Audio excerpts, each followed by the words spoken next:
샬롬 샬롬 샬롬 샬롬. 하나님 사랑합니다. 여러분 주 안에서 사랑합니다. 오늘 스가랴 9장 말씀 하드락 땅의 경고. 야훼 말씀이 하드락 땅에 내리며 이렇게 1절에 시작을 합니다. 다메섹에 머물리니 사람들과 이스라엘 모든 지파의 눈이 야훼를 우러러 봄이라. 그 접경한 하마세도 임하겠고 두로와 시돈에도 임하리니 그들이 매우 지혜로움이니라. 두로는 자기를 위하여 요새를 건축하며 은을 티끌같이 금을 거리에 진흙같이 쌓았다.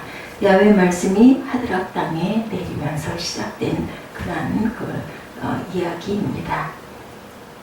야훼 말씀이 하드락 땅에 내렸다는 것은 하나님의 심판의 말씀이 하드락 땅에 임한다는 것, 머물림이 임하겠고 임하리니도 심판의 말씀을 말씀하고 있습니다. 머물른다.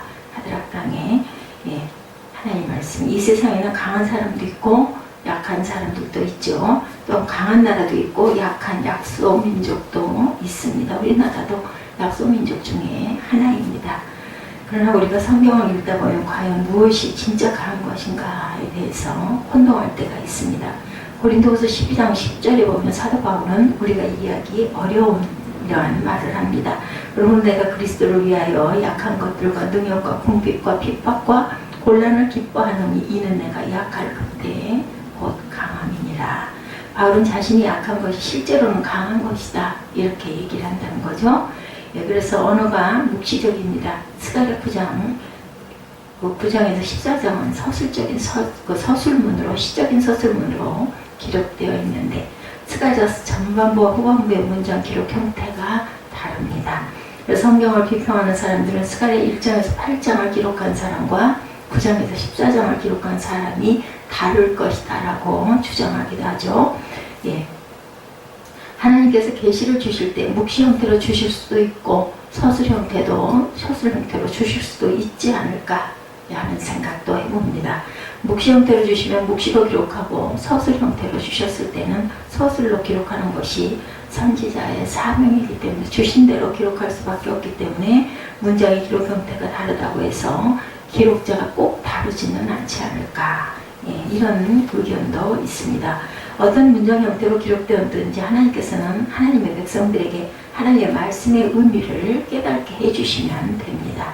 마태복음 13장에 예수께서 세상 사람들에게 전부 비유로 말씀하시죠. 그래서 제자들이 물어봅니다. 예수께 나와 때 어찌하여 저희로 비유로 말씀하시나이까. 13장 10절에 그죠, 마태복음에. 제자들의 질문에 예수님께서 대답하시죠. 비유로 말씀하시는 것은 믿지 않고 불순종하는 사람들에게 진리가 허락되지 않았기 때문이다. 가끔 성경을 읽고 깨달을 수 있으면 좋을 텐데 성경을 깨달으려면 우선 믿고 순종하려는 자세가 중요하죠. 그런 게 그냥 예로 얘기하는 거지 예화이겠지 아니면 이야기이지 이렇게 생각을 하면 믿을 수도 없고 그 말씀을 따를 수도 없습니다. 그래서 깨달아 봐야 괜히 아는 척만 하고 교만해져서 믿음을 갖는데 방해가 되기 때문에 하나님께서는 가르쳐 주시지 않았을 것이다. 믿고 순종하는 사람들에게는 하나님께서 진리로 가르쳐 주시고 그렇지 않은 사람들에게는 그냥 비유로 말씀하셨다라는 뜻입니다. 스가랴 9장 1절 오늘 말씀의 제목이죠. 야훼 말씀의 경고가 하드락 땅에 임하여. 그런데 스가랴 12장 1절에도 비슷한 경고의 메시지, 이스라엘에 관한 야훼 말씀의 경고라 이렇게 시작이 됩니다. 스가랴 9장 1절은 경고의 대상이 하드락 땅이고 스가랴 10장 1절은 이스라엘이라고 나와 있습니다. 하드락 땅이 일단 어딘지는 몰라도 이방 나라일 것이라고 생각할 수가 있는데 그러므로 스가랴 8장에서 14장은 스가랴 하나님으로부터 계시를 받아 이방 나라와 이스라엘에게 경고하는 내용일 것입니다. 여기서 경고라는 말은 영어로 warning이 아니라 burden, 부담, 짐 이란 뜻을 갖고 있습니다. 스가랴 선지자가 이 메시지를 증가하는 것이 부담스럽다라는 뜻이 될 수도 있겠죠. 이것은 전하는 자나 듣는 자가 가볍게 여겨서는 안 되는 중요한 말씀이라는 것을 또한 의미한다는 것을 우리가 알아야 되겠습니다. 그래서 우리가 보면 대답하여 가라사대 천국의 비밀을 아는 것이 너희에게는 허락되었으나 저희에게는 아니 되었다. 마태복음 13장 11절에 또 이렇게 얘기합니다. 그렇다면 하드락 땅이란 무슨 의미를 갖고 있을까? 스가랴 9장에서 9장 1절에서 10절을 이해하는데 결정적으로 중요한 단어는 바로 하드락 땅, 어떤 의미를 가지고 있을까? 스가랴 9장 1절에서 단 한 번밖에 나오지 않은 지명입니다. 이 지명은 다른 성경이나 문헌에도 나오지를 않습니다. 설교를 준비하면서 주석들을 참조해보니 하드락 땅을 대부분 사마리아에 있는 한 도시로 말하고 있습니다.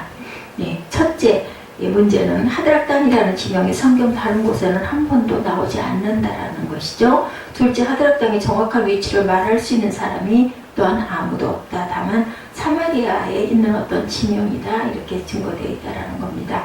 하드락 땅의 어원적 의미를 정확하게 밝힌 사람은 AD 4, 5세기경 성경을 라틴어로 번역한 제롬이라는 사람인데, 제롬이 번역한 성경을 벌게이트라고 얘기하기도 합니다. 제롬이 라틴어로 성경을 번역하면서 라틴어는 그 위상이 엄청나게 높아졌습니다. 예수님 당시에 헬라어가 지배적인 언어였는데 벌게이트가 나오면서 라틴어가 중요한 언어로 부상이 된 것이죠. 그래서 라틴어가 현재 영어, 독일어, 불어 같은 언어의 기원이 되었습니다. 제롬의 견해에 따르면 하드락이라는 단어는 스가랴 선지자가 만들어낸 상징적인 언어라고 주장합니다. 하드는 strong, 강한이라는 뜻이고, 락은 weak, 약한, 그러면 강하고 약하다라는 거죠. 하드락은 강하면서도 약하다는 뜻을 가지고 있습니다. 하드는 strong, 락은 weak, 그러니까 강하고 약하다. 하드락은 세 가지 의미로 생각해 볼 수가 있는데, 첫째는 강하면서도 약한 나라, 그 단어 내용 그대로, 그죠? 둘째는 강한 자는 약해질 것이고 약한 자는 또한 강해질 것이라는 그런 복합적인 의미. 셋째는 메시아이신 예수 그리스도는 약하게 오신 분이지만 사실은 가장 강한 분이다. 이런 그 세 가지 의미가 하드락에 있다 이렇게 주장을 하고 있습니다. 스가랴 선지자가 예언하던 시대는 BC 520년에서 518년, 예수님이 오시기 전 518년, 20년 전이다. 이 당시 세계를 지배하던 나라는 메대와 바사, 페르시아죠. 바벨론은 마지막 왕인 벨사살의 차왕인 느부갓네살이 가지고 온 성전 그릇을 가지고 술을 마시는데 담벼락에 글자가 나타나는 그 사건이 있었죠. 메네 데겔 우바르신이라는 글자. 결국 바벨론은 메대 바사 연합군에 의해서 멸망합니다. 메대 바사는 페르시아와 메대 연합군을 의미하는데 페르시아가 메대보다 더 강했죠. 다니엘 7장 5절에 보면 바다에서 나온 짐승 4이 있는데 그 가운데 두 번째 짐승이 곰이라고 합니다. 이 곰은 어깨가 기울어져 있었고 어깨가 기울어진 곰이 의미하는 건 바로 메대 바사이다. 어깨가 올라간 쪽은 힘이 강한 페르시아이고 어깨가 내려간 쪽은 힘이 약한 메대를 의미하는 것이죠. 또 다니엘 8장 3절에 보면 강가에 두 뿔을 가진 수양이 있었는데 한 뿔은 크고 다른 뿔은 작습니다. 큰 뿔은 페르시아를 의미하고 작은 뿔은 메대를 의미한다고 그러죠. 그러면 하드락이 의미하는 경고로도 약한 나라는 메대와 바사를 의미하는 것이 분명하다. 지금 스가랴 선지자는 세계를 지배하고 있는 메대 바사를 향해 망할 것이라는 예언을 하고 있습니다. 예언하는 사람들이 현재 실권을 잡고 있는 사람이나 나라를 향해서는 은밀한 언어를 사용을 하죠. 그래서 메대 바사가 망할 것이라는 메시지를 하드락 등의 심판이 임하는 경고라고 말합니다. 메대 바사는 결국 BC 333년 알렉산더 대왕에게 멸망하고 맙니다. 알렉산더 대왕은 젊은 나이에 죽고 그의 4장군이 나라를 나눠서 나라를 다스리죠. 메대 바사는 강했지만 그보다 더 강한 자가 와서 그들을 멸망시키고 결국 약한 존재가 되었다라는 겁니다. 이것이 무엇을 의미하는가? 하나님을 믿지 않는 불신자가 강하고 믿는 사람이 약해도 하나님께서는 강한 자를 끌어내려서 약하게 만드시고 약한 자를 높여서 강하게 만들어 주신다라는 거죠. 하드락이라는 것은 우리가 약해도 기죽지 말라는 것을 뜻합니다. 우리가 강하게 될 날이 온다는 거죠. 우리 대한민국은 얼마 전까지만 해도 세계에서 가장 약한 약소국가 중에 하나였습니다. 한 5, 60년 6.25 동란 그 이후에도 그랬죠. 지금은 외국에 나가보면 모니터 상표 대부분이 LG라는 그 모니터 상품에 이름이 붙어 있습니다. 길거리 간판에는 삼성 로고가 또한 크게 붙어 있기도 하죠. 자동차도 이제는 현대자동차니까 길을 누비고 다니고 있기도 합니다. 벤츠나 BMW와 같은 독일 자동차를 제외하면 한국 자동차가 세계적으로 굉장히 알려진 자동차가 되었죠. 이제는 외국에 나가서 괜히 모르는 영어를 또한 할 필요도 없습니다. 터키나 중국에 가보면 시장 그 상인들이 한국말을 아주 잘하는 것을 또한 봅니다. 약했던 나라가 보복을 받아들이자 하나님께서는 강한 나라가 되게 해주셨다는 겁니다. 예전에 강했던 러시아나 이집트도 요즘은 아주 약한 나라들이 되었죠. 이번 올림픽에서도 금메달을 그들은 몇 개 따지를 못했습니다. 알렉산더 대왕이 이끌던 그리스도 복지를 한다고 어떻게 하더니 결국은 경제가 무너져 고생을 합니다. 이처럼 하나님께서는 강한 자를 낮추시고 또한 약한 자를 높이신다. 약해도 하나님을 의지하고 믿는 자는 높여주신다라는 겁니다. 강한 자는 약해지고 약한 자는 강해적인 부처적인 예로 스가랴 9장 1절에서 8절까지는 실제적인 예를 말하고 있죠. 메데 바사의 지배 아래에 있던 이스라엘 주변 세 나라가 있는데 시리아, 페니키아, 블레셋 이 세 나라, 이 나라가 바로 아주 지배하던 강한 나라였다. 이스라엘 주변에. 시리아의 중요한 도시는 다메섹과 하맛인데 다메섹은 시리아의 수도이고 하맛은 시리아와 이스라엘의 국경지대에 있는 도시였습니다. 그런데 다메섹과 하맛이 지금은 번창할지 몰라도 하나님께서는 너희를 약하게 만들 것이고 너희는 하나님을 두려워하게 될 것이다 라고 늘 예언하고 계시죠. 페니키아는 이스라엘 서북쪽의 지중해에 붙어있는 나라이고 페니키아 사람들은 두로와 시돈이라는 유명한 도시국가를 건설했는데 이 사람들이 지중해 해상무역을 장악하고 있었습니다. 두로와 시돈은 2절에서 4절이죠. 넓은 지혜가 있으니 그들에게도 이 말이라. 두로는 자기를 위하여 보장을 건축하며 은을 티끌같이 정금을 거리에 진흙까지 쌓았은즉 주께서 그를 쫓아내시며 그의 바다 권세를 치시리니 그가 불에 삼키울지니라. 이렇게 말씀합니다. 페니키아는 얼마나 놀라운 나라인지 지혜가 많아서 무역을 통해 은을 티끌같이 벌고 정금을 거리에 진흙같이 쌓았다라는 거죠. 그리고 두로는 자기를 위해 보장을 세웠다고 나와 있는데 큰 요새를 만들었다는 것을 뜻합니다. 원래 두로와 지중해 연안에 붙어 있었는데 침략을 많이 당하니까 지중해 한가운데 있는 섬을 사버립니다.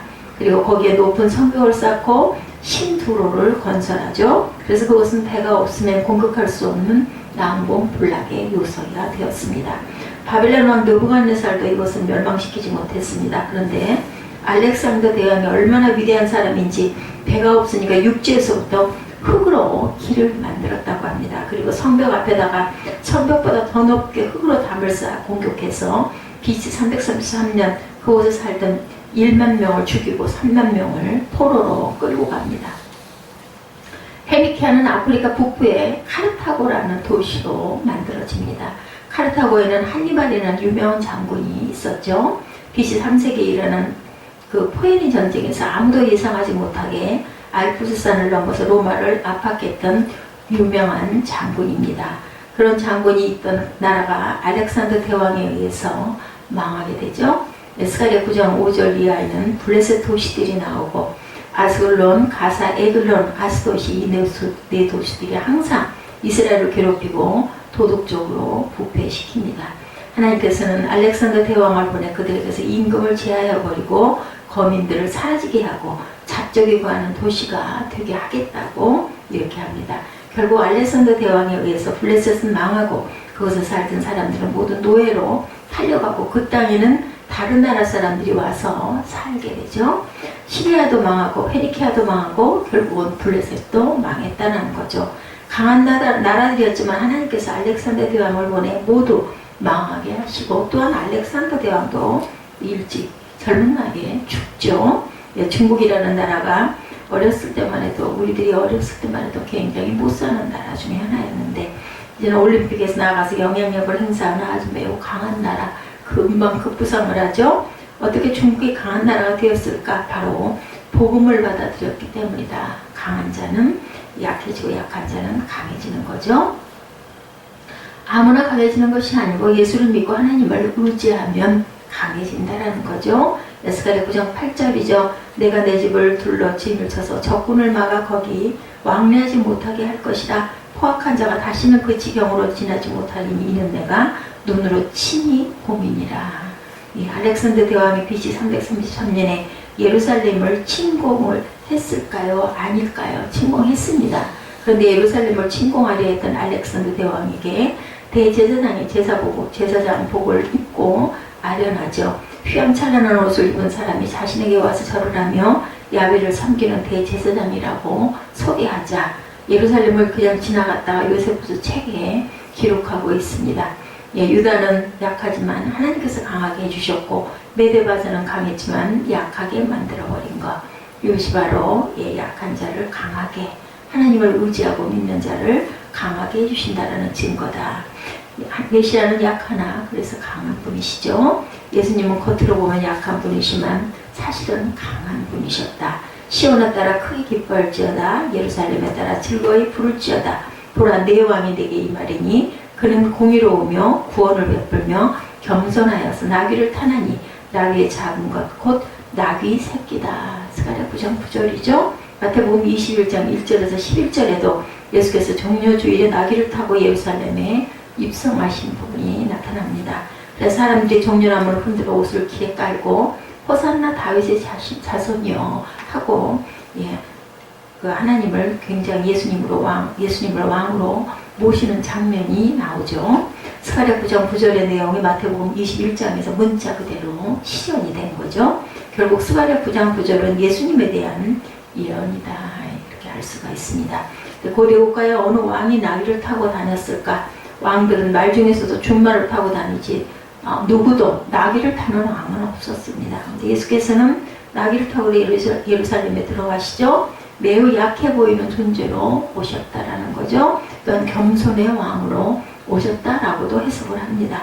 메시아는 약해 보여도 그런데 결국은 약한 분이 아니라 10절이죠. 내가 에브라임의 병거와 예루살렘의 말을 끊겠고 전쟁이나 활도 끊으리니 그가 이방 사람에게 화평을 전할 것이요 그의 정권은 바다에서 바다까지 이르고 유브라데강에서 땅 끝까지 이르리라. 당나귀 타고 들어가는 예수님 앞에 칼도 물러가고 병거도 물러가고 활도 물러가는 거죠. 그리고 예수 그리스도는 전 세계적으로 범우주적인 통치를 하십니다. 이 세상에 교회만큼 큰 나라가 없습니다. 하나님 나라만큼 큰 나라가 없죠. 교회가 약해 보이고 목사들이 약해 보여도 결코 약한 존재들이 아니다. 왜냐하면 하나님께서 함께 하시기 때문이죠. 예수 그리스도는 바다에서 바다 끝까지 통치하는 참된 왕이시고 영원한 왕이십니다. 그분은 무기를 가지고 정복하는 것이 아니라 평화의 복음을 가지고 정복하시는데 유대인뿐만이 아니라 이방인에게도 복음을 전합니다.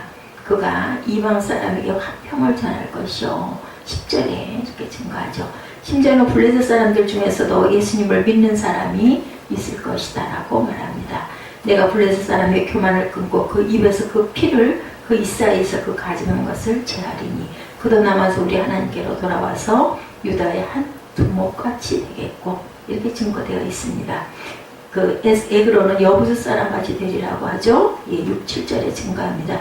여부스 사람은 원래 예루살렘에 거주하던 민족인데 다윗이 예루살렘을 점령하자 이스라엘의 동화가 됩니다. 그래서 솔로몬이 성전을 여부스 사람 오르난의 타작마당에 세웠다고 하죠.